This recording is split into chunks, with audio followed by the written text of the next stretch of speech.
Emar, Oui, félicitations, est-ce qu'on peut taper champion maintenant? je pense, j'espère. Si j'ai pas voulu. Ouais, on peut m'appeler champion. Est-ce que tu peux nous dire un peu toi comment tu as perçu ce combat? Ça a duré 5 rounds, c'était vraiment très très intense, il y a eu beaucoup d'amenés au sol, essentiellement du striking, mais c'était quand même assez dur, assez rude. Assez rude, la clé du combat, ça a été la patience.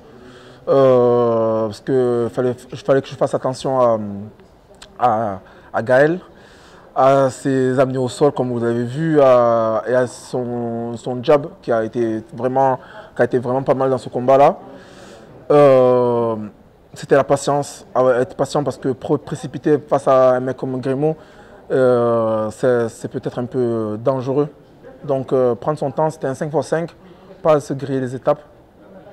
Pas se griller les étapes et profiter des 5 rounds et mettre les points le plus possible, mettre les points et avoir quand c'était possible terminer. Mais là, j'avais un gars solide en face de moi. Donc voilà. Je t'ai interviewé hier, Oui. tu étais quand même dans un autre état d'esprit, quand même, tu semblais quand même dire, ah quand même Gaël, c'est vrai que c'est un très grand combattant. Est-ce que tu penses que est-ce que tu as été craintif? Est-ce que tu es venu dans ce combat avec une petite crainte ou... Non, pas de la crainte. Après, bien sûr, on est de la vigilance. De la vigilance dans le fait que il allait mettre un faux rythme, m'endormir, à être opportuniste. Donc, ça veut dire ne pas, comme je dis, ne pas laisser d'occasion. Et quand il a pu, il a essayé. Donc, c'est pas de la crainte, c'est de la vigilance. C'est pour ça qu'on a pris 5 rounds. On était vigilants, posés, profiter. C'était voilà. Donc, s'assurer une victoire dans n'importe quelle manière, que ce soit au point où si on avait l'opportunité de finir. Donc, c'était le même état d'esprit, c'était juste être patient et être pondéré. Justement, ouais, ce qu'on a vu, c'est que tu essayais de pas te précipiter. Tu avais peur de quoi?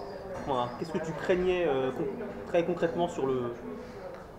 Gaël est fort au sol, les amener au sol, une amenée au sol hasardeuse, un bras qui traîne et je sais qu'il a, voilà, comme il a essayé la guillotine, comme il a essayé de m'amener ou quoi que ce soit, il fallait être vigilant parce que l'opportunisme de Gaël, comme on l'a vu sur le premier combat, c'est une erreur et hop, donc voilà. Après, j'ai l'habitude d'être un mec assez vigilant, assez pondéré, on ne dirait pas comme ça, mais donc prendre son temps, je savais que physiquement j'étais prêt pour ça, donc pas de précipitation. Donc craindre non, être vigilant oui, comme ça reste un mec dangereux, donc voilà. Ta victoire s'accompagne aussi d'autres victoires de ta team. Vous avez fait quand même un sans faute, quoi. Ouais, franchement, je suis content depuis hier à Abu Dhabi avec Wilson Varela qui a gagné son combat.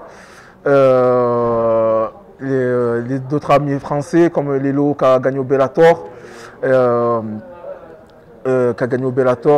Azael qui a gagné aussi à l'UAE. Et les gars de ma team qui ont combattu ce soir, qui ont gagné, franchement, je suis vraiment content du MMA français en ce moment et à travers le monde, et particulièrement de ce jour où on a fait un sans faute et on a pu ramener une ceinture et deux autres belles victoires qui ont été aussi à la décision et très dures parce que voilà, avec des combattants très durs en face. Donc franchement, ce soir, c'est tout bonus, tout cadeau. Franchement, c'est full content. T'es champion maintenant, qu'est-ce que ça va changer dans ta carrière, même s'il est il est encore trop tôt pour le dire. Changer, maintenant, on va je pense que je vais être un peu chassé, ce qui est normal. Je vais avoir une belle cible dans le dos pour certains. Qu'est-ce qui va changer? Ouais, je vais être un petit peu plus connu, je pense, légèrement. Et moi, je suis content parce que ça va être une fierté pour mon club, pour ma ville et pour la Côte d'Ivoire aussi. Donc,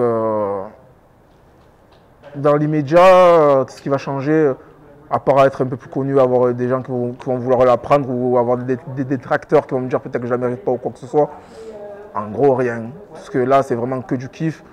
Autant profiter. Après, là, je pense que j'irai la défendre ou changer de KT, je ne sais pas encore. On verra demain. Mais pour aujourd'hui, là, c'est que du bonheur et voilà. Du coup, ouais, tu avais des projets de changement de catégorie. Qu'est-ce qui te donne envie de changer de catégorie? Déjà parce que je suis plus c'est pas ma KT de prédilection, on va dire. Mais le challenge en valait la peine. Et après, j'ai toujours vogué dans les autres catégories aussi.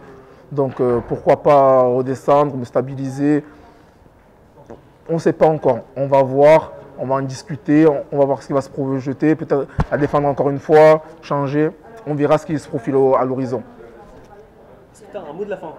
Un mot de la fin, j'aimerais bien remercier tout le monde, tous ceux qui m'ont soutenu pour ce combat, de près ou de loin.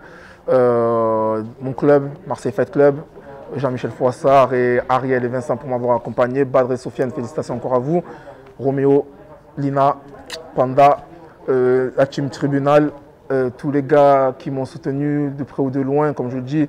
Côte d'Ivoire, Commency, ma famille, Abouaké aussi, ma tata, mon frérot Yannick, t'inquiète. Et merci à vous de m'avoir soutenu et d'avoir fait tout cela possible. Et j'espère que ça donnera des vocations à des futurs champions pour le MMA français et africain.